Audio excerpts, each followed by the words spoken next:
I don't have StreamYard has lost access to your Facebook account, Dan Plata. What? Get out of here. Click here to reconnect. Let's do this. We're doing it live.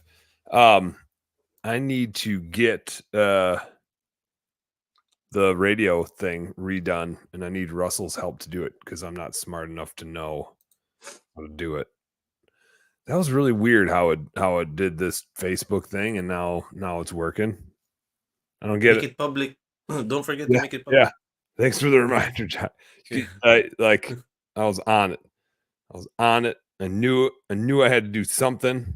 Here we go. Here I am. Like most every other platform and every other technology thing in the world, there's like a lot less clicks. There's one thing to do. This Facebook social media platform stuff to stream has become more complex than it's ever been. Yeah, and I don't know what to make of it. Like, it's a pain in the butt. I think they're trying to do a better job of like censoring stuff or letting you decide what you want to see, and I feel like that's such a double-edged sword. Yeah. And it can get manipulated so easily. And like, who knows what the algorithm? Somebody knows what the algorithm's doing, but this is my thoughts on AI. My thoughts on AI, but I think there's a good chance with all these algorithms. The only thing that knows what the algorithm is doing is the algorithm. I don't think there's a person that knows what's going on anymore. I think we're probably at the liftoff phase where the AI is doing its own thing and nobody actually knows. And they're just like, oh shit, it's doing its thing and it's doing what AI is going to do because it's AI. Algorithm be damned. Like, the AI is just going to feed us whatever it wants to feed us. I'll tell you, I heard two things from two separate intelligent people. One was Elon Musk, and another was a dude that's like really in depth with AI and recruiting and some other things. And so totally different times. I've listened to both of them, and both of them say that there will eventually be so much automation, so much robotics that the majority of us will not have employment. Therefore, there's going to have to be either probably a worldly type of thing where there is a fixed income for everybody. Yep. And then the problem becomes, and this is where my brain went immediately, what in the hell are you going to do getting paid to do nothing?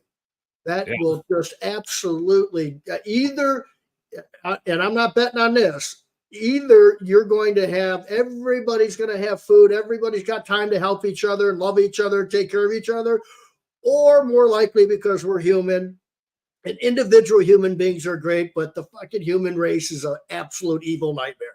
Yeah, we're a disaster. We're a disaster. Yeah, I mean, it's great grandkids, man. I tell you, they're gonna have it weird. Our grandparents probably think we got it weird with all this technology, and then we just touch stuff and it moves around. I still hate my touchscreen on my computer. I like go to dust it off, and I'm like, oh no! I just closed like 12 windows and I minimized this thing. Wait up. Let's do the intro. Oh yeah. Let's do the intro. Let's make a radio show. Yeah. Welcome to Home Service Happy Hour, brought to you by Service Monster. I got to dance because Angela's not here today. What's up, everybody? Happy Wednesday. It's Home Service Happy Hour. Sean and I already getting carried away. We're already off and running. We forgot that we're making a radio show. Matthew Roper checking in. What's up, Matthew? Because I have promised this person, leave this one up, Jai. I have promised this person to mispronounce their name every time. This is Darlin Thiessen. Yeah, Thiessen. Nailed it, Darlin. You're welcome. She is a darling. That's not how she says it, but she is a darling. She is the greatest. It's awesome. Yes, she is. Man. Oh, she says, "Oh man." You're tuning in, Darlene. You're like the dude at the bar that's playing darts and never hits the board. Like the wall's got a bunch of holes in it. That's about where you hit it, man.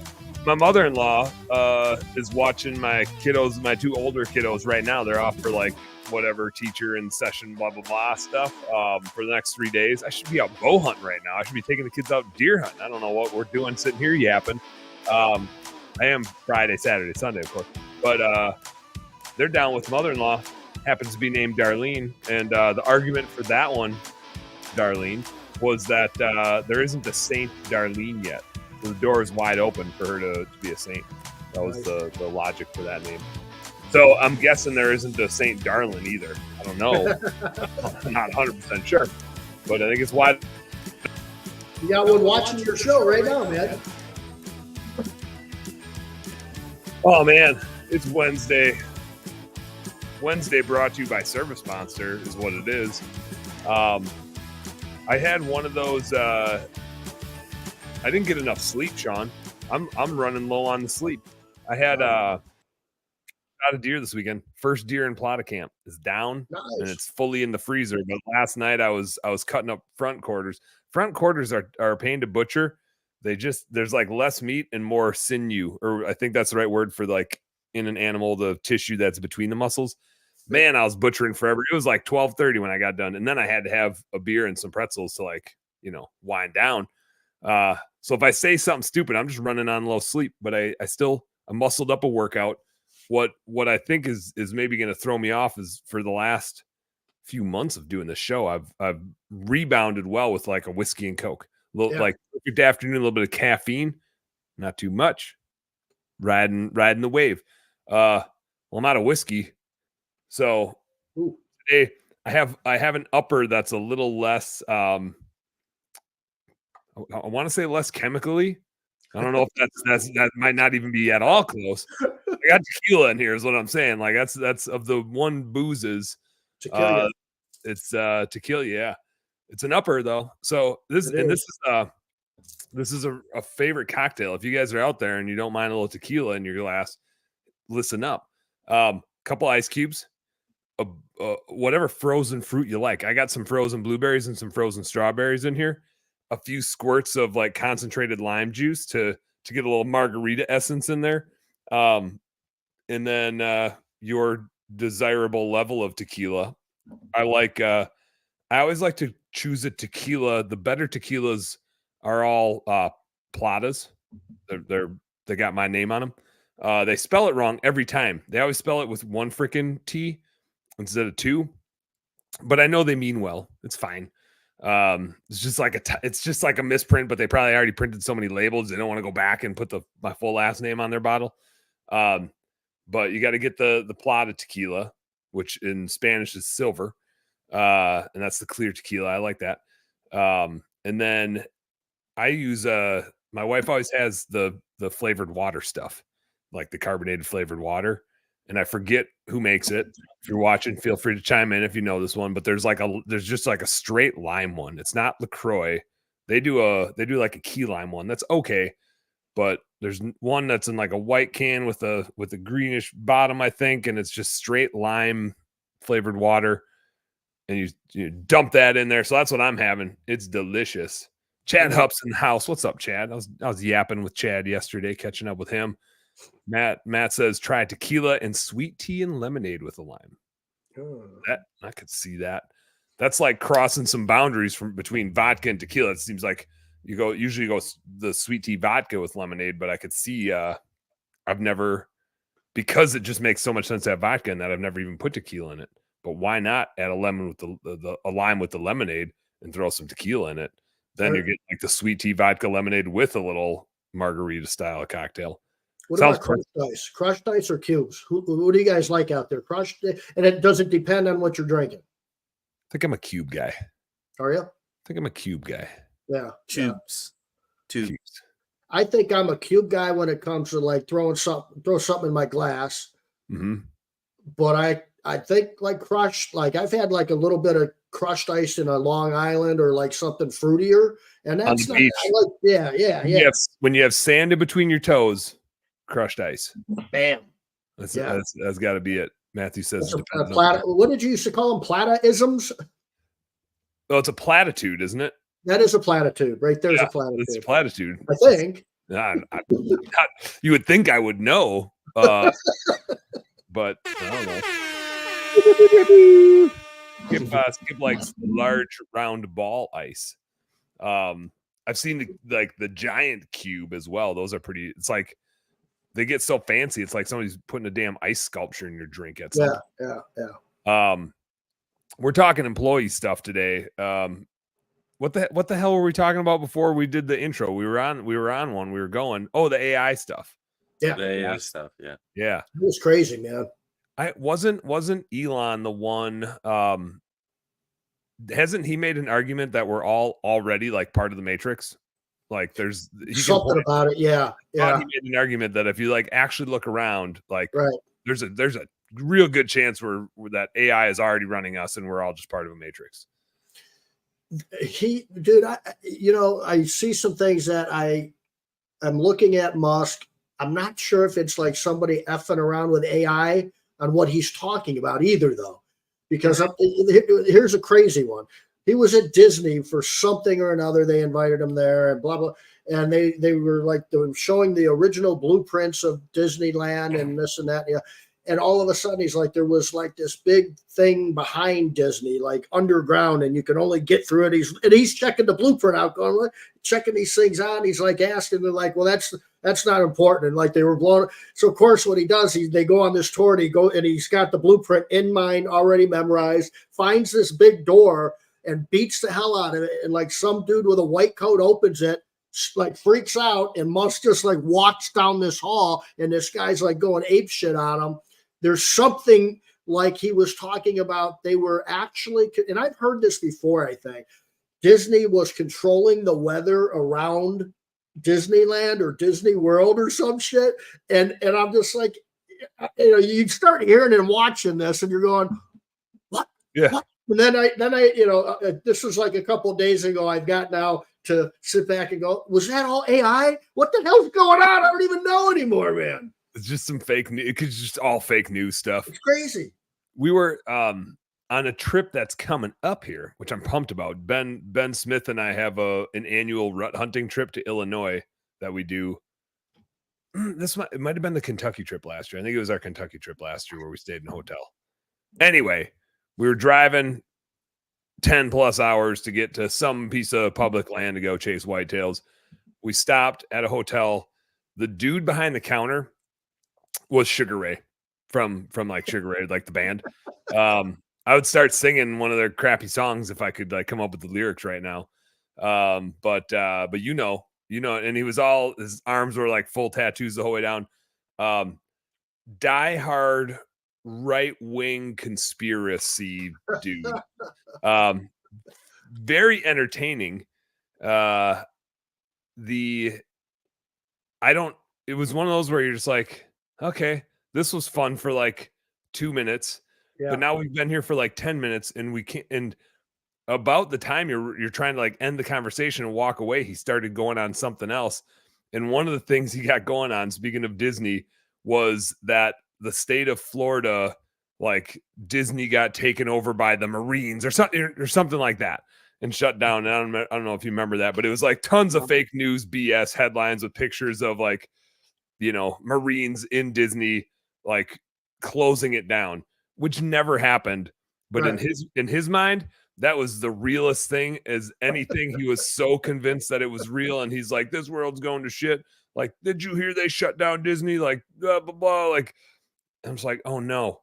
I mean, I don't know if most of us is the right way to say this, but a lot of us have a sense of what makes sense and what doesn't.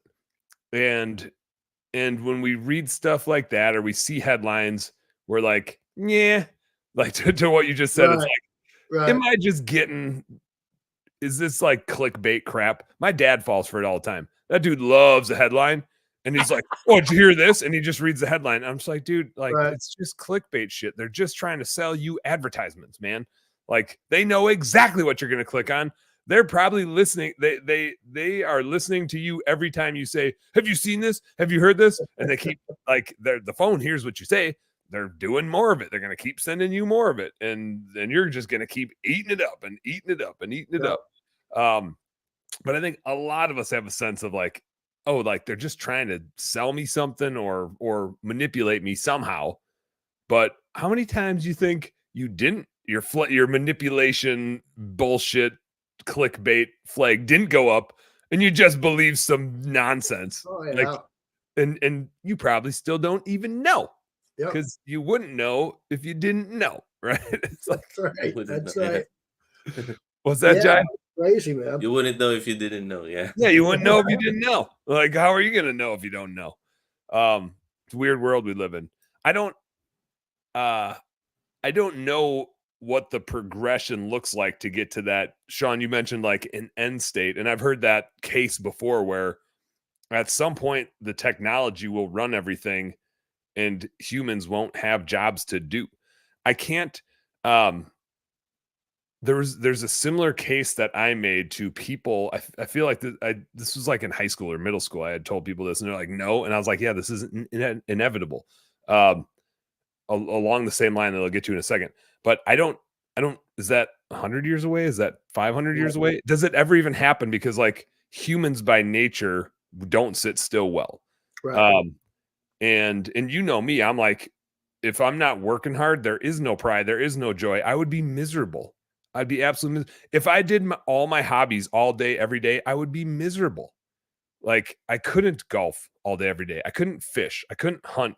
Like, could I physically? Yes. Would I be happy? No, I'd be awful, miserable. And so it's like we need a purpose. And if we don't have a purpose, then we might as well be extinct. The Calhoun rat mouse dude that did the all the experiments, those were expedited because those are not intelligent beings, so they don't have the sense to know they're going down a dead end path. I think humans have enough sense to know like what their well-being is based on, most of them. But does that mean the results of those experiments are inevitable for us too, where it turns into total anarchy, chaos, because we have everything, we don't have to earn anything anymore? Does that still happen? It just takes way longer to happen. Like it takes longer to play out because we're intelligent beings. I don't know, but it kind of freaks me out. But I want your feedback on it.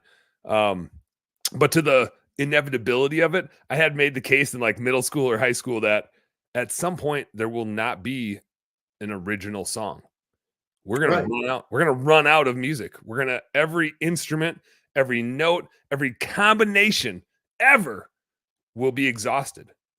There's a long time out there, but inevitably it'll all be. The only thing that might be different is like the voice of the person singing it, and even then, at some point, that'll all be exhausted because there's only so many voices in the world. And it's like it's inevitable that we're gonna run out of music to make. Yeah. It's about the same time that we all crazy. are on a government salary. It's crazy. Well, like we talked before, we went live, is eventually there's people that are thinking that we're going to basically have to have a global salary for everybody because there's going to be no work. And so, but what the hell does that mean? Why don't you just let me push a button and deliver food, or read my mind and you'll know I need food? You know, what are you giving me money for? If nobody owns anything and the technology's running anything, what digital currency are you giving me? You know, so that's a good point. What am I gonna do with money? Yeah, so that's sort of a weird end game. But like I said, there's individual people, and most individual people we know and hang with are good, really good, solid people. But human race is just plain evil, and just plain they destruct things. And I mean, as a large human race, it's not really good usually. And with no money the only thing that gets goofy is if there's really no money to manipulate us and no power that's given to us, maybe that's a good thing. I don't know. I mean, money's one thing, but it corrupts. And it corrupts science. It corrupts education, important things. It corrupts religion. It corrupts all kinds of things that are supposed to be good for us. So there's an element of that. But then, like you said, I mean, so now I think that you're going to have to hope to God that Musk does get us to Mars, where we can just go, okay, wait a minute, can we have our own thing here? No technology, really, no, And I think that Sign me out. I'm out of here. Sign me up, man. I want out of my pod in the Matrix. Put Big me back in the center of the earth. So Or I mean, that's the crazy thing. Who knows if we go to 30 more planets? We're heading to Mars. I think most people think we'll probably be living on Mars pretty soon. You got a private industry sending people there pretty soon. I mean, it's crazy. So why not in 100 years that there's 7 different planets somehow or another that we can go to? I don't know. But there's, under the sea, there's a lot of room under the sea, man. And we think about space a lot. There's a lot of room under the sea, dude. Just gotta watch Aquaman, dude. Hey, always. They're down there. And the Loch Ness Monster. Yeah. So it's crazy. Who knows? It is super crazy. It makes me think, if we are in a matrix, let's say we're in a matrix right now, would you change? Would you I don't know. I'm pretty like you said, there's some oddballs. There's some things that aren't great that we need to work on, but maybe if it's all just part of the matrix, it's just part of the program. If we are, would you take the blue pill or whatever? Is it the blue pill? Or it's one of the pills. It's one of the pills that gets you out of the matrix. Would you take it? Yeah. As my life is right now, no. Me either. No. I'd just be in denial. Dude, it's like, yeah, but the thing is, it's kind of similar to this, man. Somebody will say, if God is real, why doesn't he come down and say, hi, I'm God, everybody. Nice to meet you. Here I am. And I answer that by saying, because most of our dumbasses would go right back to the way we are with our old habits in about 2.5 weeks. Yeah. There might be a few handful of people in the world, small percentage that are all day long, maybe. Most of us would go right goddamn back to everything we did, which is God. Can you get that for me? I got some shit to do over here. I'm working on something, man. Yeah. Hey. He'll get a lot more people cursing at him and a lot more people praying to him for a short amount of time. Get a rise. Hey, I do. So I did have this thought. If we were all on a like a stipend, if you will, like a government salary, I think there would still need to be currency, because everybody would have their own personal choice of what they allocate it to, right? I want to go buy this thing versus Sean wants to go buy that thing. And so it would be a resource management tool. I think you would still have money to let people vote on what resource they wanted. Do they want steak or do they want cheeseburgers, and how many steaks can we even allocate? And therefore it's got to cost X so that we don't run out of them, whatever the case is. So I think you'd still maybe have a use for money, but I can't imagine everybody would be on it. I think it would be a welfare, but there's still going to be people that own the businesses. There's still, right? Like because the government's going to own it. I think the government's going to own all of it. Maybe, but then do people that work for the government get more? Does the person in charge of all of it get more, right? Are we talking like total weird like socialist hierarchy thing? Like that exists in some places in the world, right? Where the government controls everything and people do get their like stipend. It's almost going backward, right? Like that's kind of going backward pre-capitalized capitalism. Right. I just hope it doesn't happen in my lifetime or my kid's lifetime or my kid's lifetime. Yep. Sounds miserable. It does. But we're supposed to be talking about employee stuff today, Sean. We got plenty of time. We got plenty of time to talk about that. We talked quite a bit about employee engagement stuff last week, and I just think it's such a relevant topic for this time of year because we're hitting the burnout phase, and we got a month to 2 months left of just going. And that's hard on us, right? Hard on every small business owner. And we get stressed, and our marriages get stressed, and our relationships get stressed, and our employees feel that, and they get stressed. They have their own stress plus the observation of our stress coming down on them and us asking more and more of them while it happens. And I was coaching, I coach in Ryan Lee's Landscape Lighting Secrets group. And so we had our teams call today. And so I was coaching some of this stuff. And one of the points that we got into was there's this slippery slope and I'm taking this into like a recruiting path here too, and I want to talk some labor market stuff. But one of the observations I have that I think makes employee engagement so freaking crucial right now, you guys, is we talked about this last week, but I'm gonna reiterate it. What you accomplish in the fall is totally determined by your capacity to execute. And when in times like this, when customers are searching, right, like fall, almost every business owner I work with has more leads than they can handle, like damn near everybody, especially exterior stuff, gutter cleaning, window cleaning, power washing, HVAC stuff starts really cranking, lawn care, landscaping stuff, irrigation blowouts, fall cleanups, you name it, like fall goes gangbusters for those seasonal exterior style businesses. And they generally all can't complete all of the work that's out there to be completed. And it's a slippery slope because, and actually the one guy like mentioned this on the call. He's like, yeah, a few months ago, I was working for somebody else and I'm the slippery slope. I left because it got so busy and they didn't have their shit together and I had other stuff going on and other opportunities. And why would I want to stay there in this chaotic mess of a business where they don't have their stuff together when I can just go do it myself or go do this other thing? And he was the catalyst. And what happens, and we saw this in maid service tons of times, Sean, is one person leaves.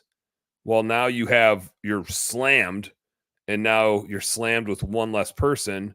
And the first thing we always do as business owners is like try to get all that work done.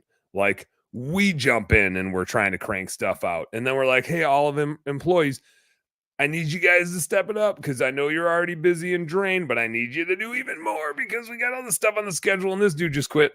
And when we do that, and like we're stressed, so we don't do a good job of doing it, right? Like when you're stressed and as a leader, and I think we've all been there, the way you communicate to your team and the hugs you give them and the support you give them just goes to shit because you're so stressed and they feel it and they don't like it, right? They don't. I actually, and I was thinking about this earlier, and I was talking about it in my coaching call. Is I've never had an employee tell me they left because I was stressed, but as I look back, there's definitely times where employees left because I wasn't being the best leader in the world because I was stressed. And they don't, it's like a fairness thing, right? They didn't call that out or put a finger on it, but nobody wants to work for somebody that's chaotic, stressed, and burying them without remorse or whatever you want to call it, right? Without understanding, without a good relationship. And so as we get more stressed, we lose an employee, we get more stressed, it causes us to lose more employees. And it's, again, like, it's why I want to talk about employee engagement, because if that starts to happen in the fall, oh shit, like that's stressful when you start losing all of your capacity to stockpile the money for the winter war chest. That, and in our Minneapolis business, in Kahuna window cleaning, we need $120,000, we figure, to make it through the winter. Wow. If we start losing employees, that really damages our ability to do that. Like the money's not going to be there. And so there's a reason why I wanted to talk about this again this week. And there's some things we didn't hit on last week and stories we need to tell and recruiting stuff we need to talk about to make sure that you guys that are listening out there are doing everything possible to make sure you don't lose capacity in the fall. There's nothing more detrimental. Like, it's important all year. We talk about it all the time. Sales and marketing are not the thing that drives your revenue. It's the thing you do after you get the capacity that drives your revenue. Your capacity is always what drives your revenue. If you have great employees and they show up every day, growing your business is way easy. You can be the best at sales and marketing, and if you suck at recruiting and your employees suck, I don't care how good you are at selling stuff, it's all going to fall apart. I see it over and over again. It just doesn't matter. You can't scale a business that way. You can't grow a business that way. It always starts with the recruiting. The sales and marketing is really easy, in fact, if you're good at recruiting. So Sean, this is a thing that we have seen in Hire Lead Chill in the recruiting business, It's October. It's mid-October. What is it? 15th, 16th? 16. It seems to be that by now, if people haven't found their employees, they're like, kind of, this is what I got. And I want to challenge that for a couple reasons, and I want to get your thoughts on it. One is ABCs. Always be recruiting. Two is, and I want you to explore recruiting options when it seems like who would want to come work for me? I only got a month and a half. But there's the other piece of it, which is if you don't have a pipeline, it's the classic basketball example you always give us, Sean, which is if you're a starter on that basketball court and you look at the bench and there's nobody, how hard are you going to work? You're going to come in early, you're going to show up late. And as I say that, I think back to all the times in the fall where dudes showed up late on me and I had nobody to take their place and they knew it. And I was just a hostage to shitty behaviors. They got done early and they came in late and they called in on Mondays and they knew I couldn't do anything about it. I couldn't fire them, right? I couldn't get rid of that capacity. And I just got abused. I got abused so bad. And it's all because I sucked at recruiting. I would only recruit when I needed to hire, and I didn't need to hire anybody because I already had all the guys I need. So why would I keep recruiting? So my big lesson is always be recruiting. And even right now, when you don't need anybody, when you have all the people that you need, or at least so you think, right? And who would want to come work for you? Because there's only a month and a half left. Who would want that job? Keep recruiting. Your employees need to see that they can be replaced, which leads me to you, Sean. How the hell do we recruit somebody right now on October 16th? So we know Dan said we need to do it. How do we go about keeping our lines in the water and keeping a pipeline of people that if somebody starts being shitty, we have a mechanism to replace them? Yeah, I mean, it's really difficult when you're reactive in business, especially when you're reactive with recruiting and employees and hiring and that sort of thing. If we're going to run a business, we got to change some things with the way we look at things, and that's being more proactive. And what I mean by that in the recruiting game is, Doug Brown, how are you, brother? What I mean with that with the recruiting game is you should be looking at your recruiting every quarter going, what am I going to need over the next 3-4 months? And start recruiting for that if you haven't already.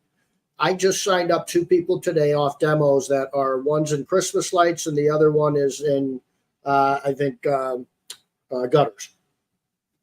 And one of the comments was, we're not even marketing and selling anything anymore because we can't keep up with what we need to finish. Yeah. Right? We're already short. We're already shorthanded. It's only October 16th. We're already short. Forget about selling. I mean, it's, now think about this in the opposite end. What if we were a little bit proactive and we hired and built and not even quite hired even, but maybe just built relationships up to that point. So that's, I'm telling things that are like maybe a little too late if you haven't done that. So I get that. So what do you do now? Yeah. Right? Step one, time travel. Start recruiting in early August for even the list of people you might want to call in late October, early November. You don't have to hire them just because you recruited them, but build the list. And if you didn't do it then, it's the classic, like, when's the best time to start? Yesterday. Well, if you didn't start yesterday, start today. Yeah. Like the sooner you can start, the better. Yeah, you can't go back in time, but you can make sure that you start today. Yep. And I look at it too, like, I think most business owners certainly should, if they're not doing certain things every quarter or every month and going, what do I need over the next couple months? And then if you've got to do that with recruiting too. You put a budget together somewhere along the line, right? Typically, most of us have a budget somewhere along the line. At least up here. At least a lot of people have a budget up here of like how much revenue they want to do and roughly what they think it's going to cost them. And they know what they're going to spend on advertising most of the time and marketing, but they don't think about the recruiting part of that. It's all this, it's that backward ass thinking about, let me get a bunch of revenue and have nobody be able to go out there and clean it. It's crazy. But today you can still do things. I talked to 2 people today and we signed them up. We'll get them ready to go in a couple of days and we're going to post all kinds of stuff on. The trick during this time of year and when it's really short term is mainly don't talk about hourly rate, talk about what you can make over the next 4 weeks or 5 weeks or 2 months, because $5,000 in the next 30 days sounds a lot better than making $20 an hour. Mhm. You know what I mean? So, or $25 an hour plus overtime and, that type of thing. So I would start there. I think you can get really good traction with that, and maybe boost. You got to boost on Indeed and Facebook because you're and then Craigslist, and do those things. Craigslist, I would go into gigs, not job employment, not general labor. You can do that too because it's cheap, but there's something in gigs where people are looking for short-term jobs to make some money, $5-6 grand before the holidays. Here you go. Give us a buzz, man. And those things work. We do it all the time, every season. There's a challenge that we all have in recruiting. We have this in marketing too. And you always point out recruiting and marketing, same thing. Just the audience is on the other side of the table, but the motivations are very similar. There's a thing we always fall in the trap of thinking that everybody is like us. And so we look at, oh shit, it's October 16th. Like, who would want to come get a job now? Right. Which is the story we're telling ourselves because all we know is what we know. There's somebody out there that's trying to pick up a job to make money for the holidays and then they're traveling for 3 months around the world. Right. It's a college kid that's doing whatever. There's somebody out there that just got out of a shitty relationship and needs something ASAP. Yep. And is going through a divorce. And it's like, I gotta leave this thing. I gotta pick something up. I'll figure it out as I go.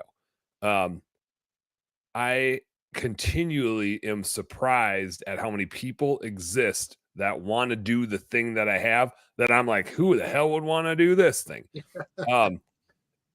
It's over and over and over again. But so many people fall in the trap, and we see it all over the place on social media. So many people fall in the trap of being like, nobody, Zig says, I exist. He does. I know that guy. I know that guy. So many people fall in the trap of being like, nobody wants to work anymore. Like, blah, blah, blah. There's nobody out there. And all that they're not saying, but what really they're saying is, I suck at recruiting.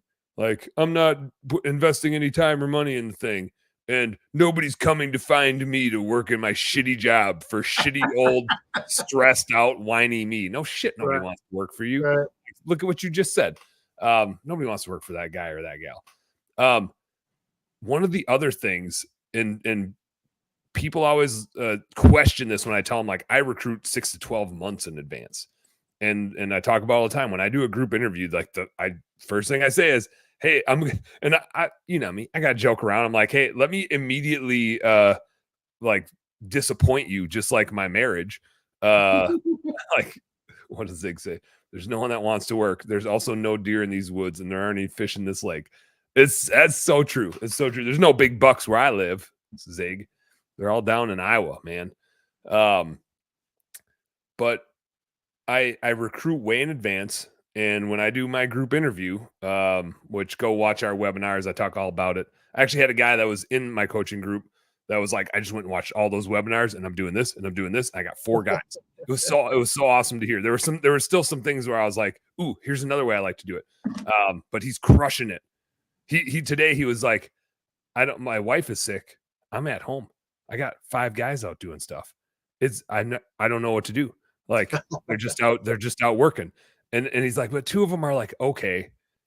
And then he's like talking himself into it. He's like, why do I have those 2 guys? They're just okay. Like, I know how to recruit now. I could go get really good guys. And it's funny. It's like you have this epiphany of like, oh shit, but the other 3 guys are really good. Why am I putting up with these 2 guys? And he like talked himself through, and he's like, I know I can go find more good guys. I didn't even spend that much, and I found I had 8 people in that interview, and I hired 4 of them.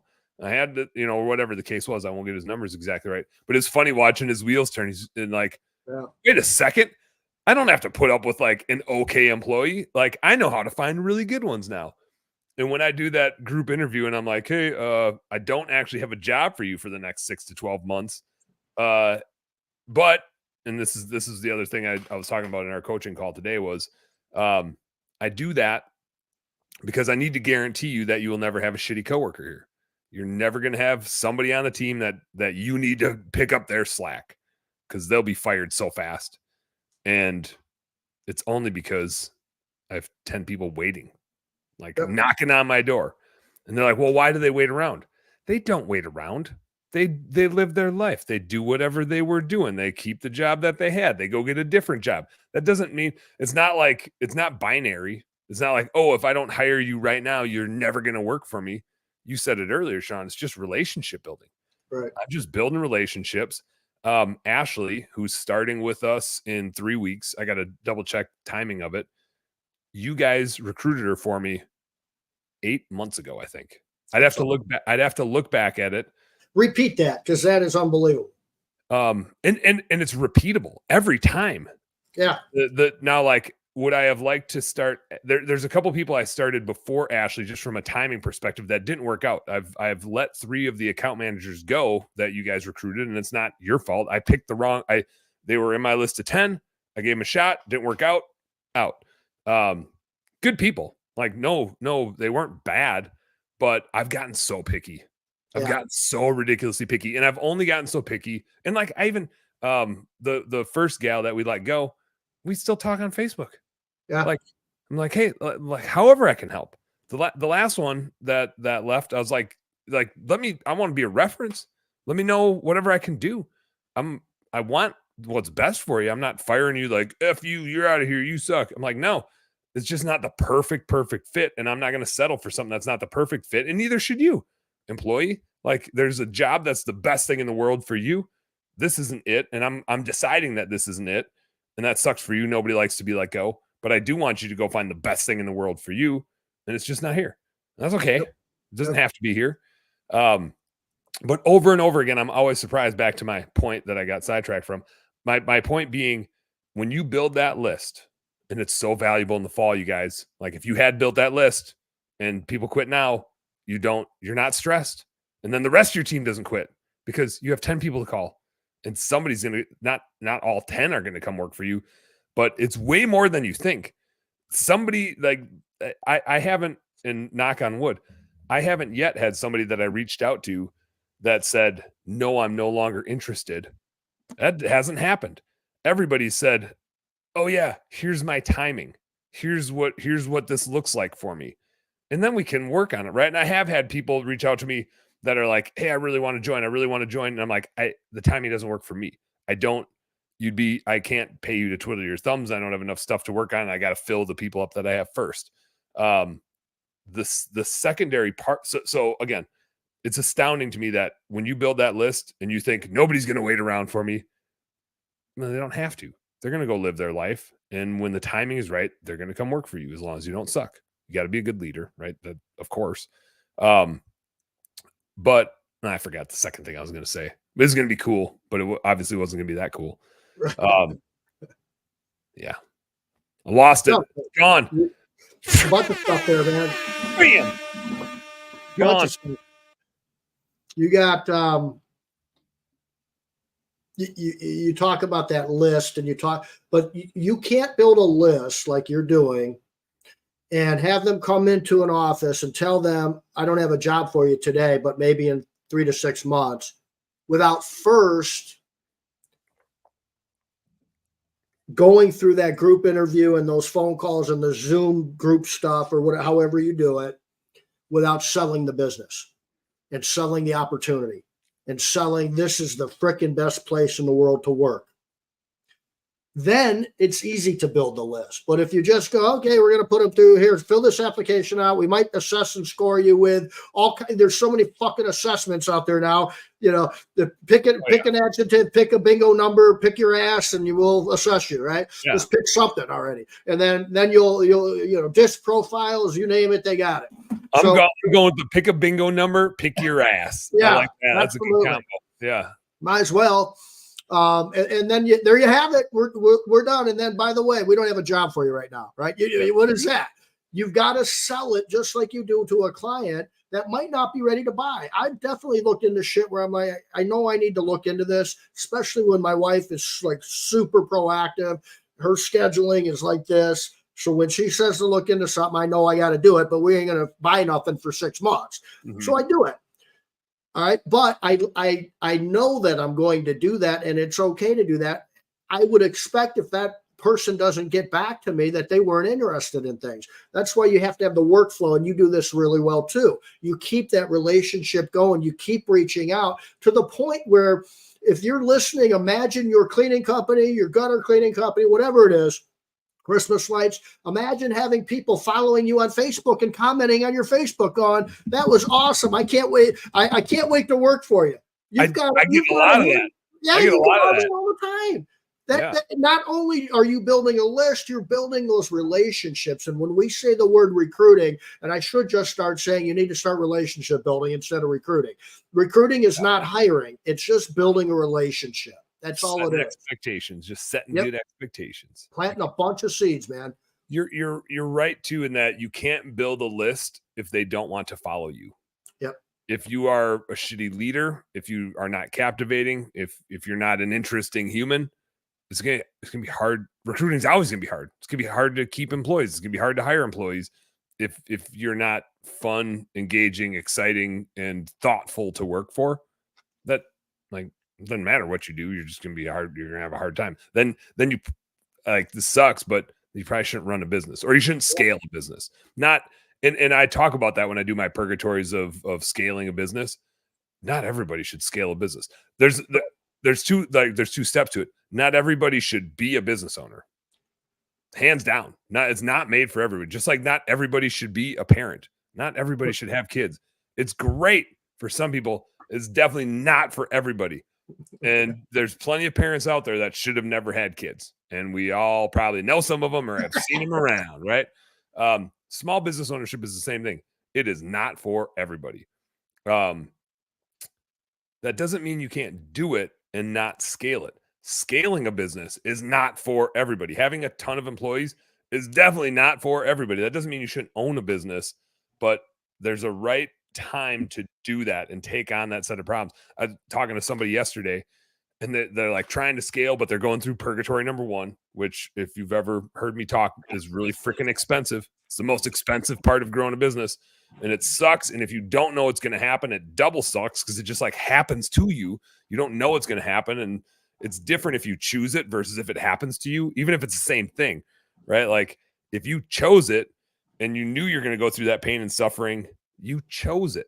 But if the pain and suffering happens to you not by choice, it can be the same level of pain and suffering, but it feels a whole lot different when you didn't choose it and it's happening to you. And so that was kind of his circumstance. But it's not there's the right answer is different for everybody. Right. Of should you be, do you want the job of being a CEO? Do you want the job of being a leader? There's time. There's some people that just shouldn't.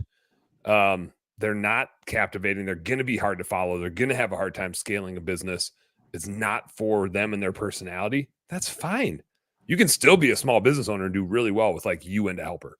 You don't need to scale the business to do well. There's pros and cons both ways. Not going to get into all of them today.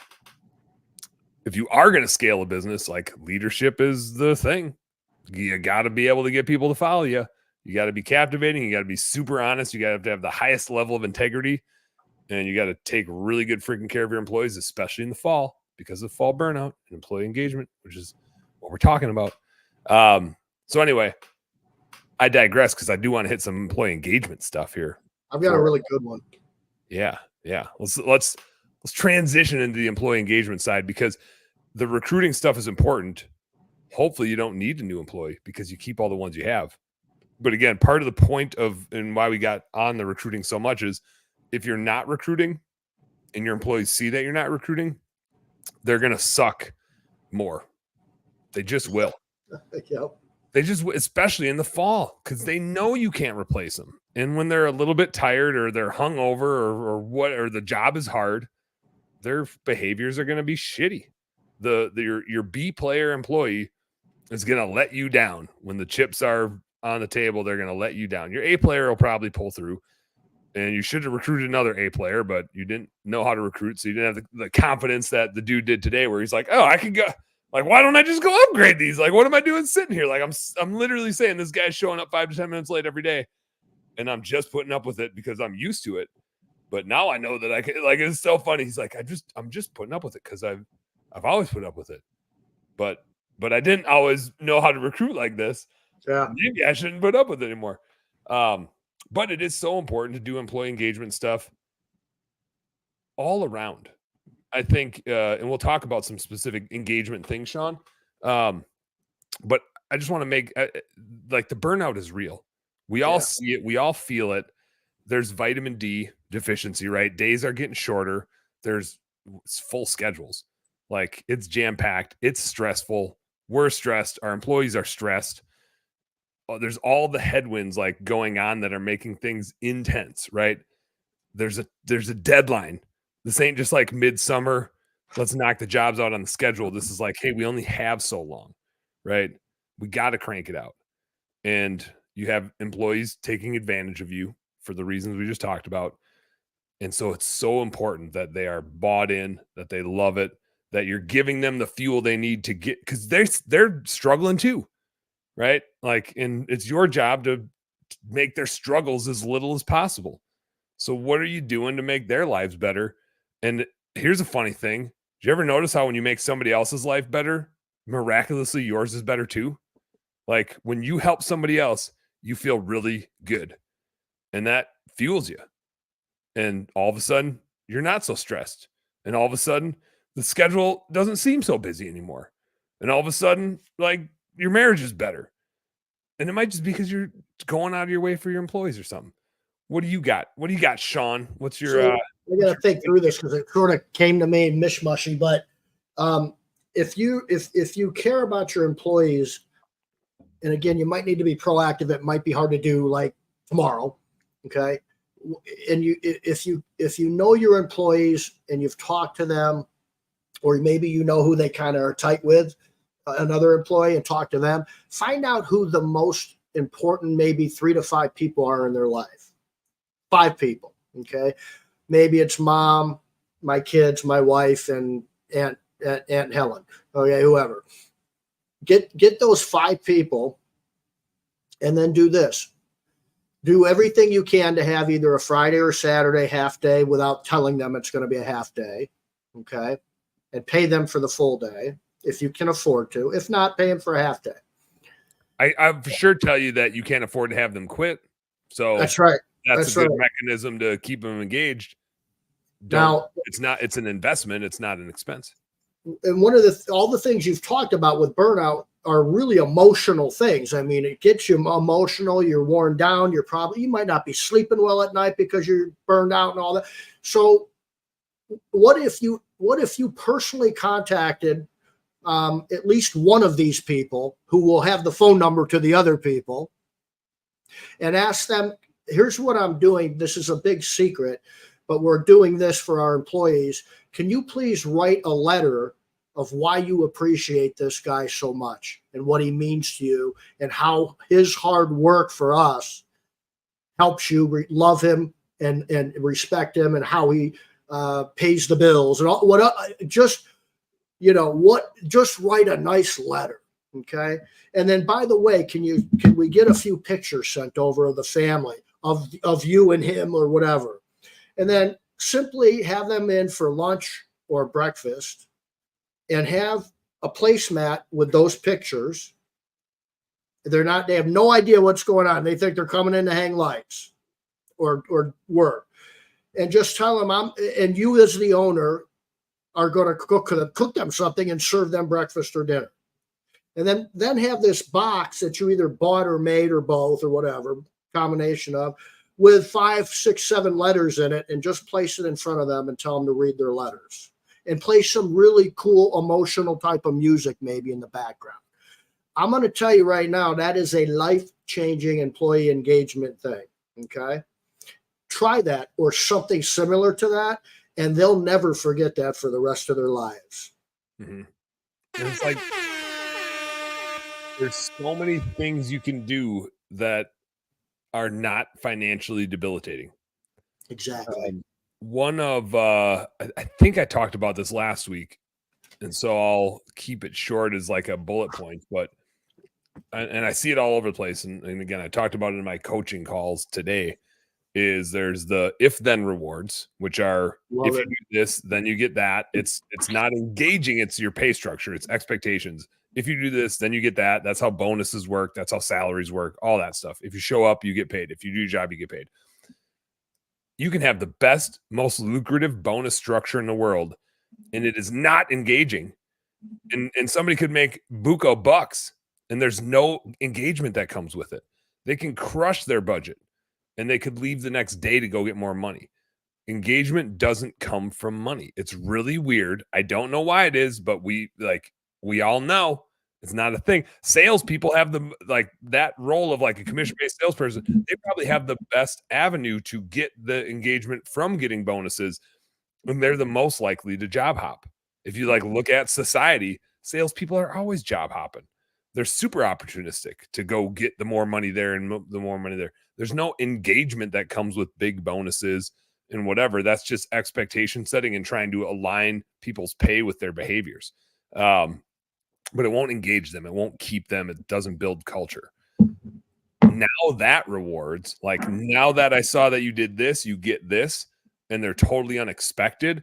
Those drive employee engagement like crazy. And it doesn't need to be hardly anything. I think I talked last week about the can of Pepsi that John, my manager, got me. It's the most memorable thing that I have of all the employee engagement stuff. Stephanie Qua bought me a $10 McDonald's gift card. She was our McDonald's manager at my business in Cargill. A $10 gift card, and that's the runner up to the 50-cent can of Pepsi I got. They were totally unexpected.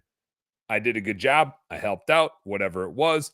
They recognized it. They said, "Hey, Dan, you did a great job." And I just super appreciate it. The money wasn't the thing, right? It was the recognition. It was the hey, I appreciate, for John, it was, hey, I appreciate that you stayed late and helped me unload this trailer. Here's a can of Pepsi, right? And I never remember, I couldn't wrap my mind around why it made me feel so good. Like it was the recognition that came along with it. If he would have given me 50 cents, it would have been meaningless. I would have been like, what? What do you mean 50 cents? Like, you kidding me? But he bought me a can of Pepsi. And it's just weird, right? It's like the gift piece of it. It's the unexpected gift piece of it. One of the things, and especially as it starts to get cold out, and we'll kick around a couple ideas here before we sign off.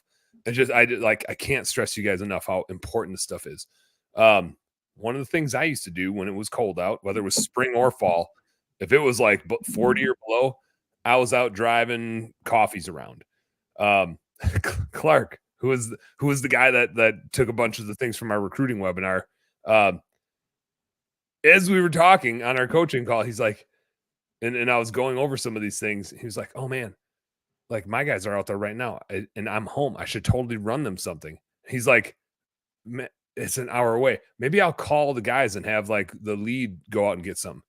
And I'm like, "Hey, how about like DoorDash or Uber Eats or something? Like totally surprise them." Yeah. And it doesn't need to cost a lot.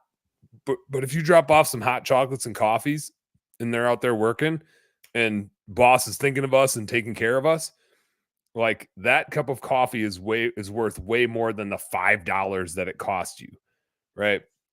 Over and over and over and over again, that the value that you get from the recognition and the support and the, hey, I see you out there and I know it's cold. We used to buy in the winter, we'd buy everybody those little hand warmer things. Yeah. Right. And I'd run those out if it was like a cold ass day. I'd be like, I'm running to Menards, or Home Depot or whatever. I'm gonna get you guys some freaking hot hand things. They're like $1 a piece, right? But it's the quick gift, the quick like, hey, let me make sure this is taken care of for you. And it's unexpected. And when it's unexpected, it drives tons of engagement. And again, that is what will keep them through the end of the fall. And if you don't keep them through the end of the fall, your business suffers, your employees suffer, your marriage suffers. That employee engagement is just so freaking important. We always used to talk about servant leadership. Probably my favorite thing, and this is just a Dan thing. I just cooked breakfast for him. And we ended up, that was like, it was a Dan thing, but I kind of forced everybody to do it because I was like, hey, this is a Dan thing. And I think everybody likes it, so we all got to do this at all the locations. But just going in on a Monday morning and cooking breakfast for people, like Monday morning no shows went way down. That's for sure. Hot sandwich. It was like $15 to go make breakfast sandwiches for 12 dudes, and everybody showed up. Everybody was so bought into that, right? And like the 15 minutes of just hanging out, sitting around, BSing, talking about the sports from the weekend, what they did, who they got drunk with. Probably there's a bunch of 25-year-old dudes, right? They're all doing stupid stuff. I'm right there with them. I'm not different. I'm not any different. What's up, Alvin? Thanks for checking in, man. He said he heard Jai and I both did the thing where we clicked on the thing at the same time. He said he heard the podcast. Jeez, thanks for dropping the gems. Yeah, man. Heck yeah.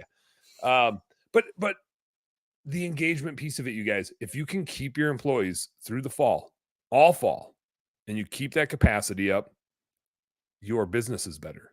Your life is better. Your marriage is better. Your relationships are better. Your employees come back in the spring, because if you're not stressed, they're not stressed as much, and they enjoy it, and they're engaged, and they don't want to leave because they love working for you. But nobody loves working for somebody that's stressed out. It sucks, right? If the person that you're spending all the time with that's telling you what to do is stressed out, that ain't fun. Like, think about when your marriage is stressed out. That ain't fun. Like, you and your spouse try to solve that shit immediately. Nobody loves being wrapped up in a stressful thing. So focus that on that engagement piece, but also make sure you keep recruiting, because somebody might leave because they can't deal with the cold or whatever the case is. Always be prudent. ABCs. Thanks for putting that up there, Jai. Always be prudent, and it will cause your employees to have better behaviors, which means there's less chance that you need to fire them, which means there's more chance they keep showing up every day, which means there's more chance that you're doing good and you're less stressed. And if you're less stressed, they tend to stay. It's full circle. Full circle, man. What I missed, Sean? That's a lot. I can't think of a thing, man. I mean, you hit it. You hit it. It's hard to do employee engagement if you're not proactive in recruiting and building relationships and building a bench. Man, is it fun and easy once your bench is full. Then it's fun again. Your business can be fun again. You can grow like crazy without chaos. Mm-hmm. It changes everything. Everything. Take it from Sean and I. There was a point we had 100 employees together around the country. And it was fun because it was Sean and I, but looking back, it wasn't that fun. Like, I had a good time, just not that good of a time type of thing. Like, we learned a ton. It was a once in a lifetime experience. And I say that because I'll never do it again. I just remember going, hey, man, we're close to 100 employees. We don't really know what we're doing here recruiting wise, and this is effing getting crazy. What do we do? We got to fix this. And I think it was you or Dalkey or both go, good idea. Do it. Why don't you do it? Yeah. Hey, that's a good idea, Sean. Why don't you do that? Sounds like you're on it. And we got better and better and better, and it made things better and better and better. It is hilarious because it's one of those things where I look at what I'm doing now, and right now I'm looking at it saying, like, I've really got a lot of shit figured out. Like, especially with your help and your team's help, and we've got Nikki doing our account management through Hire Lead Chill. We have the best team. As you were talking about things to do for your employees and stuff, and you were kind of giving your example and your ideas, I was like, man, I got to do something sweet for my employees. Like, it's infectious. The minute somebody starts giving you ideas, it's like, I can't wait to do that for my team. Right. And I just want to take such good care of them. They take such good care of our customers, and they're just so freaking good. And for so long, I just didn't protect those awesome employees from shitty employees well enough. And like, I felt like I owed the shitty employees something. Like, I kept them around as if I owed them something, and I didn't protect the good employees, realizing that those are the ones I really owe something to. Like, they're the ones that the customers love. They're the ones that feed off of each other. It's just so important to, like, protect them by insulating them from hiring a bad employee. Like, if you have good employees, your better employees stay. One question, and then we got to wrap this thing up. We're over time. What's the best move when it comes to employment? Is it better to employ management first or technician first? For sure, technician first, because you can't afford just purely financially. There's another question in here, Alvin, where I think, and there's not a right answer to this one, but I think this is and maybe this is what you were getting at. I'll just frame it a little differently, but do you hire administrative help first versus technician, like direct labor help first? There's no right answer, because it depends on, and if Angela were here, she'd say you got to work in your unique genius. I like to call it the apex or the trifecta, which is you need to do what you love to do, and you need to do what you're really good at, and you need to do what people pay you the most for. That's your trifecta. And as you grow a business, you're constantly like trying to get there. Like, I don't know that you're ever there. You're always working on shit you don't want to work on. Like, welcome to being a small business owner. I still need to work on insurance stuff. I hate insurance stuff. And so it's like, I don't want to work on it. I'm not the best in the world at it. Nobody pays me to do it. And I hate it, but I still got to work on it. You can't solve them all. But administrative stuff, if you suck at the AP, the AR, the doing the follow-ups, the sales stuff, get a VA to do that stuff for you. It's very cost effective. We have Nina that works for us. She's so much better at following up with people than I am. She's clockwork, and I love this. She's in the Philippines, and there's a lot of people in the Philippines are really good at like emulating. She watches me, and her emails, like some of her emails I read, I think I wrote them. Like, oh, that's just some stupid shit Dan would say. But she's got my personality. She can like see how I word things and do things, and she can become goofball Dan in an email, so it sounds like it's coming from me. She is 10 times better. And that, like, I'm talented. She's 10 times better at administrative stuff than I am. She just is. And I'm not like, can I do it? Yeah. Do I love to do it? No. I like to do this stuff, and there's a couple people listening. I'm okay at this stuff. Not the best in the world, that's for sure. Sorry, everybody. But like, We're trying to be. I'm coming. Look out. We're coming. I'm coming for you. We're coming. Hell yeah. But so I like the answer of technician versus admin has to do with you as much as it does anything else. I'd say in general, we all kind of lean towards hiring a technician first because we want to delegate the stuff in the field so we can try to sell more. What is tricky, and this is just mathematical, is that person's generally more expensive. It's hard to find somebody part-time there. They generally need to be full-time because they need the full workload. And you might not have a full workload. If you give them a full workload now, you don't have much left to do, and you can hardly afford to pay them. And I've talked a little bit earlier, Alvin, about the purgatories of scaling, and you might have saw my episode on that with Keith. That's like purgatory number one is you hire one or two people to be out in the field, and now they get that paycheck and you don't. And it's like, uh-oh, there ain't no money left. Like, it's really like when you get number 3 and 4, that now there's enough people out doing the work that can afford for you to be doing full-time sales and full-time marketing type of stuff. And not that you need to do full-time sales and full-time marketing. You might delegate that and decide you're the ops manager and you're always out in the field. We found that with Nikki, Sean and I, one of our managers in our business, who she's my account manager for recruiting now. She used to run our Cleveland home cleaning business. We tried to put her in the office, and this was like when it really smacked me in the face, is she was miserable. She hated being in the office. She could still run the team. She just wanted to be out in the field.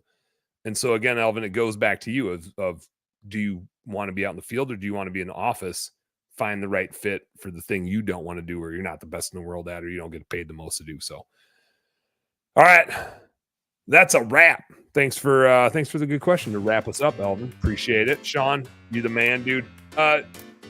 Business nerds, if you guys need help recruiting, and you do, because it's not like the recruiting process, you don't need to be the best in the world at. You can hire Sean for that. You do need to be the best at setting expectations and getting people to follow you. To Sean's point earlier, that's why the group interview works so well. But if you're going to scale, go use Sean's service. You would be freaking crazy not to. like I said, like Clark, the guy I was talking about earlier, I was in my coaching group, started implementing some of the stuff from our group interview process, and was like sitting at home today going, I don't know what to do with myself. I'm going to DoorDash my guys some stuff. It changes everything. And then, like I said, he had the realization of like, oh, there's 2 guys out there that I can improve on. And then I can start building my list. Like, get the recruiting right.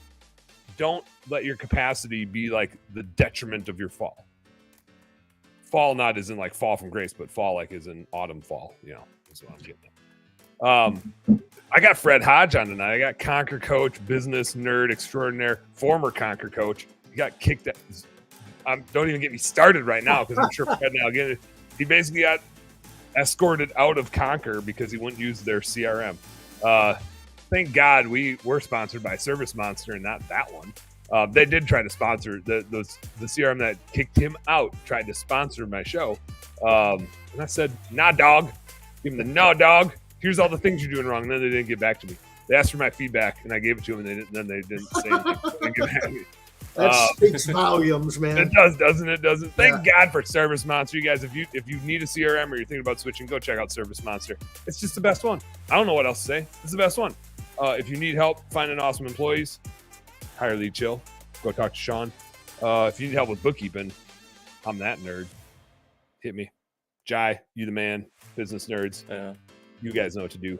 Work harder and smarter. Go earn some pride. We'll see you tonight when I'm BSing with Fred. Peace.